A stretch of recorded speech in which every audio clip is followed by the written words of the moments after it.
সালাম আলাইকুম। নেতৃত্ব এমন একটি জিনিস, নেতৃত্ব যেদিকে যাবে রাষ্ট্র, পরিবার, সমাজ সেদিকে যেতে বাধ্য। আর নেতৃত্বের গুণাবলী তৈরি হয় সাধারণ মানুষের মধ্যেই, সাধারণ জনগণের মধ্যেই।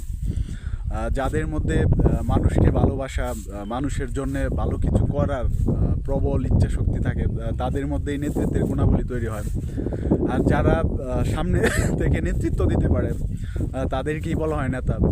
আর নেতা হওয়ার জন্যে যে অনেক বড় বড় মানুষের সাথে সুসম্পর্ক লাগবে, অনেক বড় বড় রাষ্ট্রের রাষ্ট্রপ্রধানদের সাথে, মন্ত্রীদের সাথে সুসম্পর্ক লাগবে, বিষয়টা এরকম না। নেতা হওয়ার জন্যে আপনি যাদের হয়ে নেতৃত্ব দিবেন, যাদের হয়ে প্রতিনিধিত্ব করবেন, তাদের সাথে সুসম্পর্ক লাগবে এবং তাদের ভালো মন্দ, তাদের সুবিধা অসুবিধা, তাদের জন্যে ভালো কিছু করার প্রবণ ইচ্ছা শক্তি লাগবে। তাদেরকে বুঝতে হবে আপনার। আর Abraham Lincoln, Mahatma Gandhi, Mandela, ওনারা অনেক বড় বড় মানুষের সাথে সুসম্পর্ক করে মহান নেতা হননি। ওনারা মহান নেতা হয়েছিলেন তাদের দেশের মানুষের দুঃখ কষ্ট বুঝে, তাদের মানুষের ভাষা বুঝতে পেরে।